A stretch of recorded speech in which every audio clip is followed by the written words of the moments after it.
What's up, everybody? It's your boy coming at you. We saw it all this weekend. What a sad, bittersweet moment as Showtime ended its run after 37 years of boxing on Showtime. Basically, we grew up watching boxing on Showtime. HBO was gone several years ago. Now we have Showtime following, and it went out with a bang, though, because we had David Morrell, 10-0-9 KOs. He scored a second round TKO over Senna Beko, 28-3 and 22 on Saturday night. It was dope. It was from the Armory at Minneapolis, and looks like, this guy was a serious threat. Beko, of course, David Morrell, he comes out of that Cuban background. Cuban fighters are well known for their deep amateur background and their boxing skills. So right away, no joke, at the end of the fight, I didn't hear him on the mic. I heard him off mic with the camera. He mentioned, I want Benavidez. He wants Benavidez, and that's the fight. Because if you know boxing, you know that's the fight to be watching, and that's the fight we want to see. David Benavidez, the monster, previously predicted his fight right on the money versus Demetrius Andre. David Benavidez is no joke. Mike Tyson dubbed him the monster. He nicknamed him, from what I understand. David Benavidez is 28 wins, 24 KOs, huge power. Tell me that's not the fight at super middleweight. Champion versus champion, basically. I want to see this fight. Honestly, I want to see these two fight more than a Canelo potential matchup. I want to see these two fight in their prime, both young, both in their 20s. Morrell is 27. I think Morrell's 25 or 24, 25. And Benavidez is 27. Oh my God. If you're a boxing fan, this is the fight you want to see. This must be made. I hope they don't wait till they're 30-something years old. I always got to say that, because these guys, with Spence versus Crawford, what happens is, ask Eddie Hearn, the promoter for Joshua, about this. They cash in all the chips, like when he fights Wilder, finally, if he gets by his next fight, December 3rd.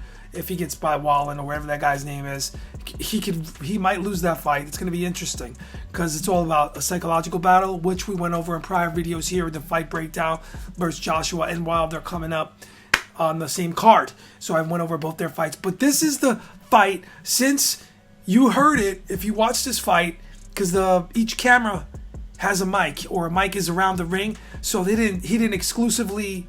I didn't watch the post-fight presser or anything. I'm sure the question came up, but he said right away, Benavidez.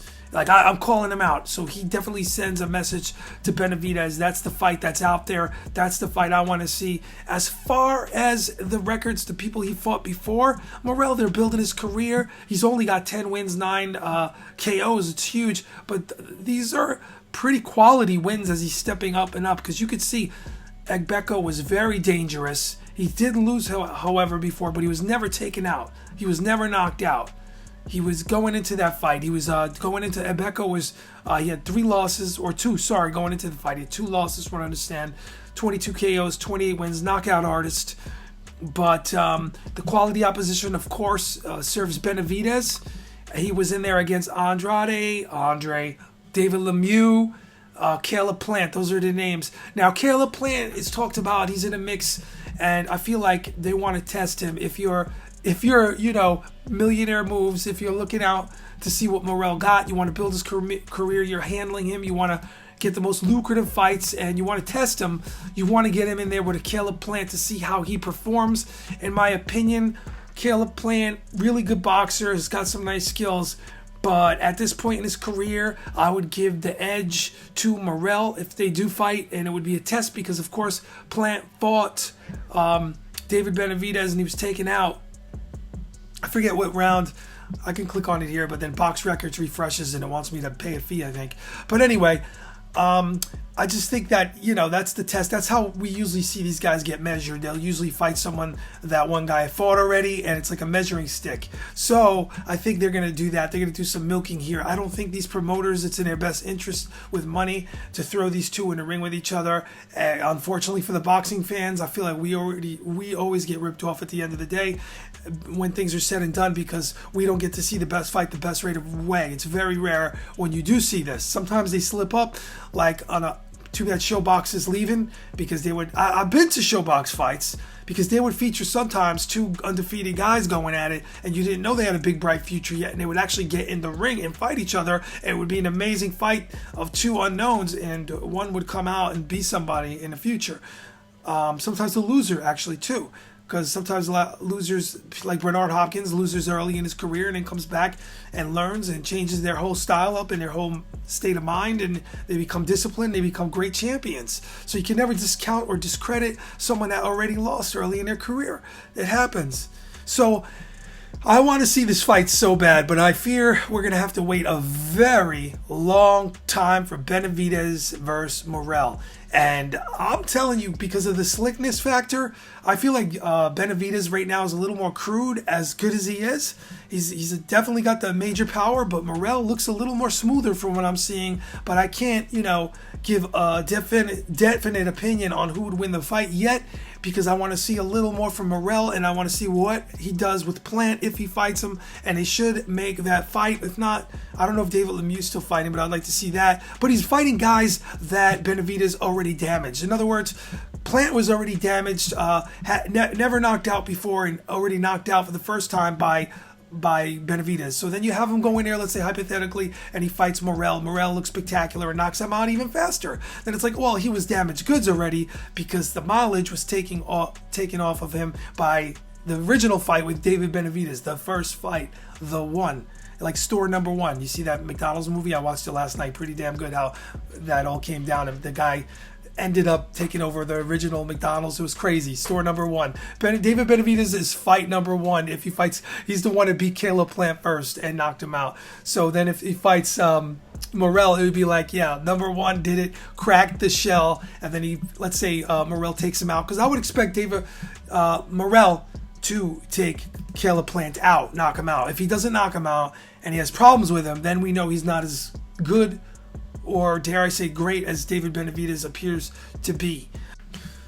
So it's really sad. I just want to add some extra thoughts on Showtime ending. Showtime was great. I would go to Atlantic City with my dad, because we're on the East Coast, and I watched the Greek dude we used to call Mighty Mouse, Antoine Eccles. I saw him live. I think it was Antoine Eccles. And I saw Pernell Whitaker in the corner training once, and nobody was giving any props to Pernell Whitaker. He was trying to train. Now I stood up and I was like, yo, Pernell, what's up? I saw Paulie once when he wasn't getting recognized. He was ringside, hands up, looking to get some recognition before he even worked for Showtime.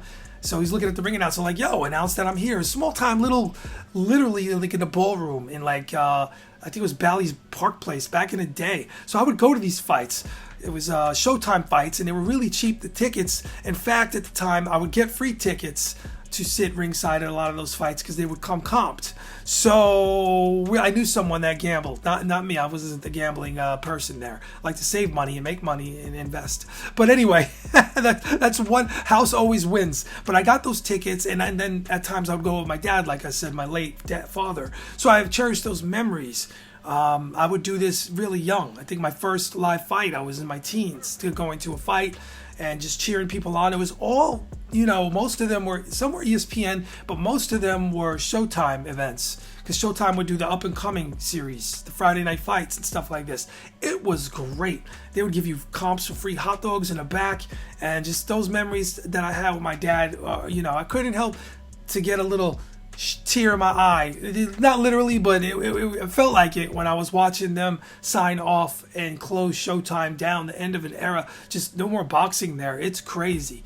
They're going to merge with Paramount, and I talked about this in other videos, with the state of the apps and where everyone's getting their content from. It's just too competitive, and if it's not generating a certain amount of revenue, and it's costing the network more money, I guess that's what happened. The budget for boxing folds, and they just go elsewhere, and they put that revenue into original programming and whatever else they're doing at Showtime. Unfortunately, it's the end, and as that goes, Showtime's nothing but a great memory. It started off, I think, in the 80s. I forget who opened it up. Hagler fight? I don't know. But it was just sad. Jimmy Lennon Jr., it's Showtime. Really good dude, Jimmy Lennon. But anyway, I am out. The memories are there, and they'll never be forgotten for a lot of us fans. All right, I am out, and thanks Showtime for all the years of those great fights. One of the reasons why I had Showtime all those years. I'm out.